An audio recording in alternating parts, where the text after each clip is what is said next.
This is Mr. Clark. And Mr. Lehman. Today I want to look at two ideas through composition. This idea of tension and calmness and how the two relate to each other and how artists have used composition to enhance those ideas. I think when we look at tension and calmness is that artists use other tools as well, but composition is just one thing that they can use. And so I want to look at a series of works that are specifically using that to their advantage. So the first work that we're going to be looking at is an older work. It's a still life with cake and lemon, strawberries, and glass, made in 1890 from John Frederick Peto. Popular artist at the time, not really that popular now. I think it's very basic. I think we're looking at this idea of calmness. And when I initially saw this piece, I was not exactly wowed by it. And then I started to analyze it and started to see some of the things that he's doing, and it started to have a lot more depth than I initially saw. So we're looking at a very traditional still life, a lot of items on the tabletop. His repetition of form, I think, is really what's interesting. One thing that I really noticed was this repetition of this V shape that you see throughout the piece. Not only by the shapes by themselves, but in all these little interconnecting areas of all these items on the table. And this repetition of an element, and in this case a V shape, I really think adds a bit of dynamic movement to it, but also unifies these elements. It's interesting, the V shapes that you're talking about, I see them as directional as well. So the two V's at the bottom that the tablecloth creates lead us up to that center of interest, and the negative space and the straw or stick, whatever that is in the lemonade, orangeade there, is creating a side of a V. The side of the cheese, I believe, is leading us down. There's a slight V on the other edge of the cheese, and the berries in the plate. Even on the left and right, in a sense, we get these little V's coming in that lead us toward that center. So anytime where our eyes are drawn off into the bottom or top, even left or right areas, we're pulled back in by those very V's that you're mentioning. I think what's also interesting is that because that sense is so strong and that's tying the image together, he's allowed to really disconnect some of the elements within the image. And so if you look at, say, color, the raspberries are red, and we've talked about this idea of visual weight. The only things that are red in this composition are on the left-hand side. And that would typically carry so much visual weight that it would seem unbalanced. But because he's using this strong straw that's going into the lemonade there, from the right-hand side, it's sort of acting as a cantilever. It's balancing, it's creating a balancing act. And typically an artist will use color and balance color with color. And here I think he's not. He's balancing color with strong diagonals on the right-hand side. And as calm as the composition is, with a lot of strong horizontals with the front edge of the table, and the plate and top and bottom of the glass, the level of liquid in the glass, there are still those diagonals that come into play and give just the right amount of dynamic movement. Without that straw, we'd really isolate those center elements on the table. I think it's also interesting the lemon that's in the dead center middle of the composition and how centralized it is. And this is another rule that is being broken here. Photographers always learn the rule of thirds and to not place something dead center in the middle of the composition. And he's really done that. And not only has he placed the lemon there, it's facing towards us as well.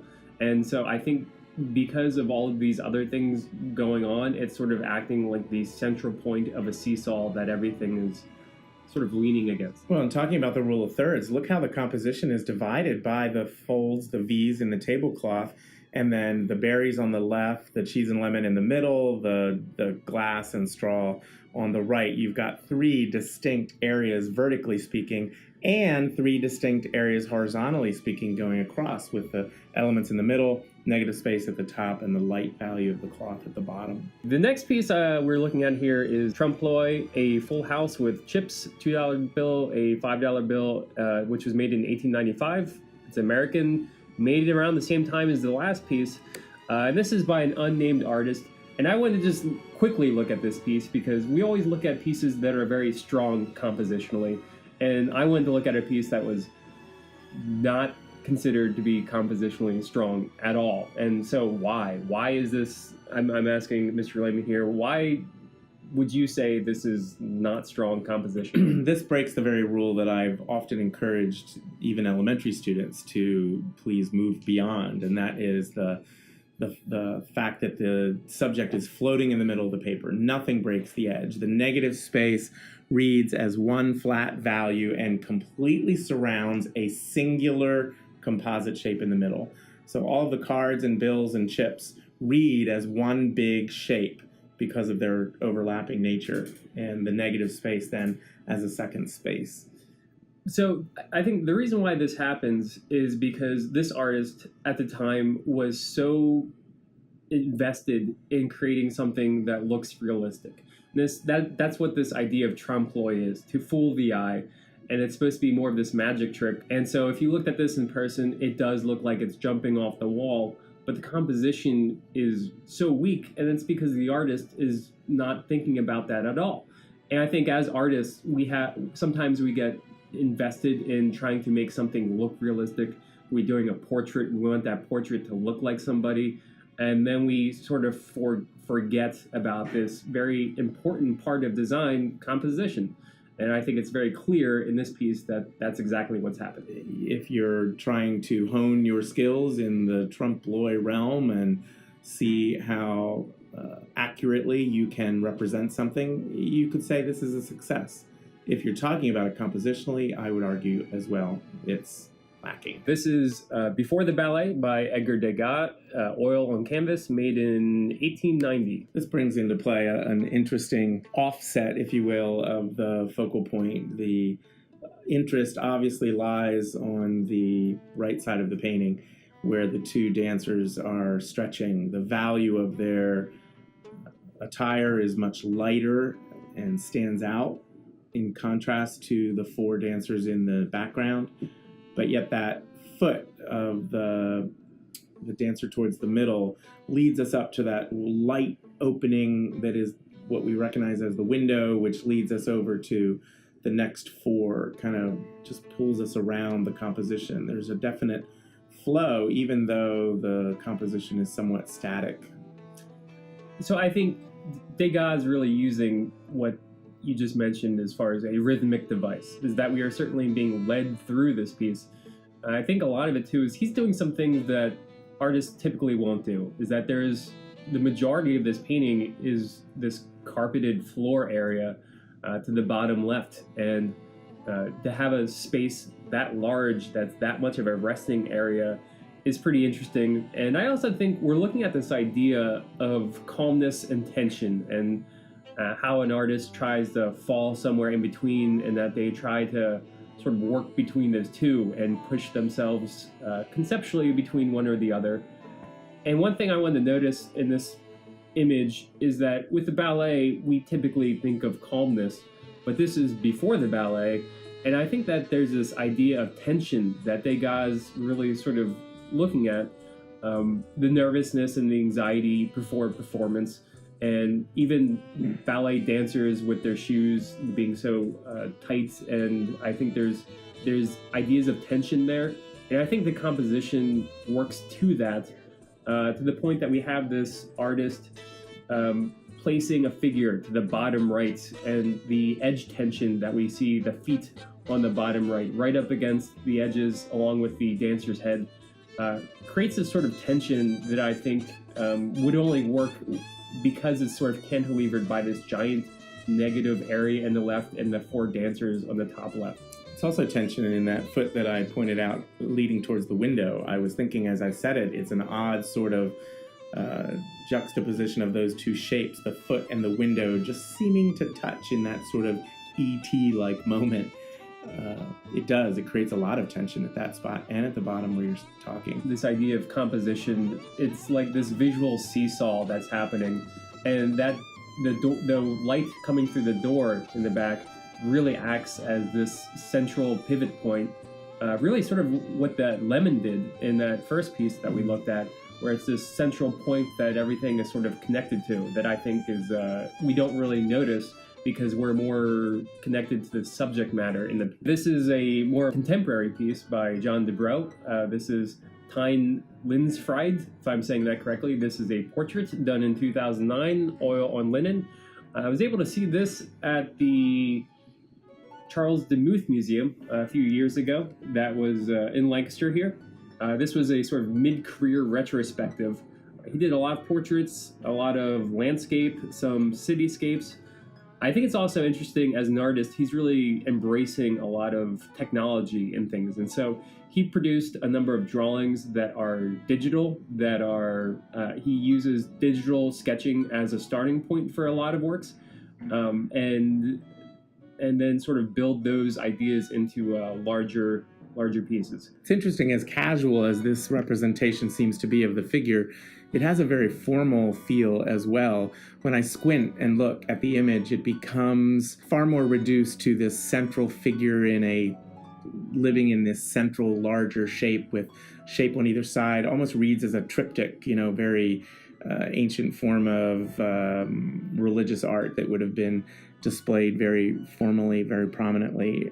So again, it reads, because of that symmetry that's in motion, as very formal, yet the casual position of the figure and the simple space with which she occupies, when you look at it as a whole, reads so much in contrast to that. We're talking about this idea of tension and calmness through composition. And I would say this definitely has a sense of calmness, not just because the figure is sitting, but we're also looking at a lot of horizontal and vertical lines in this. We're seeing the pink and the red squares counterbalancing each other. The hallway in the background, the fireplace on the left, they are all straight up and down. And so they have this sense of rest that I think is very intentional. And the only real diagonal that we're even seeing in this composition is her knee. And I think what's interesting there too is that we're also seeing this sort of balancing act. The whiteness in the figure is being counterbalanced by that little piece of paper that's on the tabletop there. Yeah, just that slight diagonal suggesting the repetition of that knee line. And the rest of the color in the piece is very neutral. It's very gray and blue. And so I think we're looking at an artist here who's probably taking a pretty complex visuals that are in front of him and very intentionally paring down the color to simplify the composition and then build it up very meticulously and carefully. Like you said, color and value-wise, the strong verticals and horizontals do create that sense of calm. But when, again, I squint and I look at this, that diagonal of that lower leg, the knee to the foot, really pulls movement through it and keeps me visually active as I look at the piece, as opposed to just resting in those calm areas. It's also a very quiet setting. The subject itself is not making noise or does not appear to be in a loud environment. So there's that thematic quietness to it as well. I think when we look at portraits, we don't see typically very strong compositions. I think artists get so involved with likenesses to the individual and we get so zoomed up on the person. I think here Dubrow's really sort of stepping back a little bit. And if we looked at this piece as an abstract piece, I think we would see that it's very strong. And even if we're not recognizing an individual or identifying any of the material in the piece, is that this would work as, I think, a geometric piece by itself. This is by Nicola Lopez. This is called Giants from 2004. Most of her pieces are multimedia. This is a woodblock and silkscreen.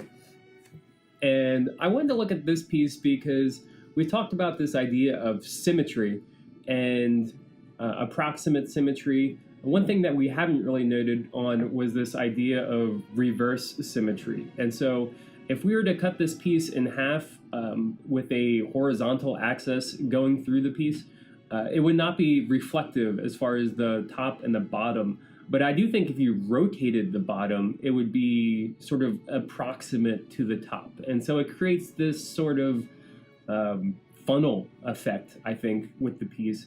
And so this is another use of symmetry, I think, that we don't really initially see.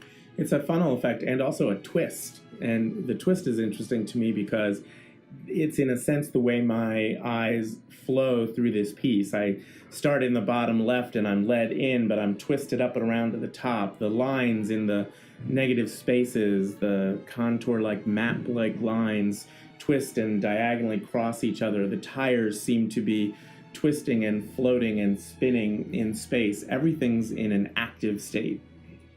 One of the reasons why I think this is working compositionally is because there's this negative space, this white area that's in the central piece, and this allows a sort of a rest area. Otherwise, I think we would sort of get lost in this piece.